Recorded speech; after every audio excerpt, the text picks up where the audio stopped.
Okay, check your pocketbooks because it's time for Money Talks. What consumers and investors need to know from the business world and beyond. The red-hot housing market may be showing some signs of serious cooling. A new report says existing home sales are down for the 12th month in a row. Sinclair Esamoah has the latest. The once white-hot housing market is continuing to cool. Sales in January were down more than 36% compared to last year. The 12th straight month, sales of existing homes declined. Sorry, I think the doorbell's been broken for a while.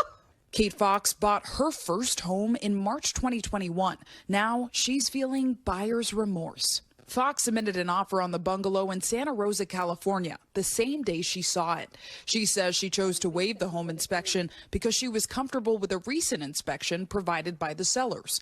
But when she moved in, The hot water in the shower kept cutting out. The first big rain, the paint on the mantle started bubbling because there's a water leak. during the pandemic's ultra-competitive market, some home buyers felt they had no choice but to waive inspection. The high competition, the rising prices, the low inventory, and this extreme time pressure, you just had a lot of home buyers who ended up in a home that may have been less than ideal. One survey found 75% of people who bought houses in the last 2 years now have at least one regret about their new homes. Today, with the market potentially bottoming out, home buyers may be regaining bargaining power, but that won't help Fox. Do you regret buying this house?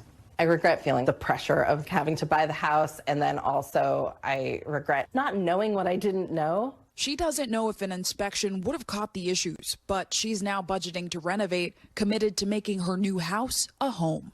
Sinclair Esamoah, NBC News, Santa Rosa, California. All right, we thank Sinclair for that report. We want to dive a little deeper into this housing news. As I mentioned, as Sinclair mentioned in her story, the number of existing home sales is down almost 37% across the country from last year. Let's take a look at this chart. You can see it right here. Home sales consistently dropping every month from January 2022 to 2023. So what does this mean for homeowners, home buyers, and the economy overall? To answer those questions, I want to bring in New York realtor Louise Phillips Forbes and Los Angeles realtor Kenan Earl. Thank you both for being here so much. Guys, look, I do these segments with realtors all the time, and every time I have them on, they always tell me the same thing. They say, the market is still red hot. But I want to start out west first, because we saw some of those numbers out west were hurting a little bit. What are you seeing there in L.A.? Are L.A. still, it's been a hot market for a long time, even before the pandemic. But are you seeing sort of prices come down? Are you seeing people not putting up their houses for sales or less inventory? Give us paint us a picture there. Well, you know, there's no reason to sell your house unless you have a life-changing or altering moment happening. So the inventory's down, and we've still got buyers that are very qualified, a lot of cash out there, high down payments. So those properties that are well priced and are good homes are going for more than asking. The last 5 houses that I've represented since January 1st have had 7 to 9 offers on all of them. They've gone 5 to 20% over asking price. And that's just because there's no other great inventory available. So, Louise, and that's the issue where you work in Manhattan as well. You were just telling me you're still getting full ask. Business is still red hot for you. But it's not the story all over the country. So talk to me about what's different in the other parts of the country, not necessarily L.A. or New York maybe, but in places like Austin, places like Phoenix, places that were red hot that are now cooling. What's going on? Well, I think you have to remember a couple of things. First of all, everybody's response to what happened in the pandemic is not all apples to apples. Yeah. You know, we're a vertical city. So when everyone was scattering, you know, to the tri-states or Florida or a greener grass than New York City,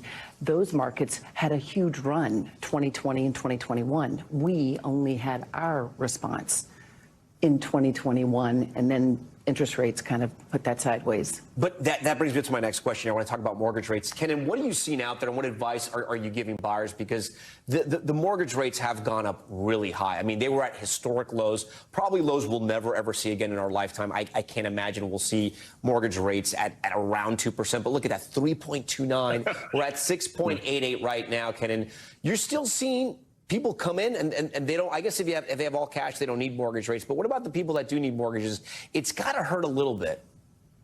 Yeah, it does. I think, but you also have to work backwards from your goals. You can't focus on the interest rate. You have to focus on what it is that you want to spend a month.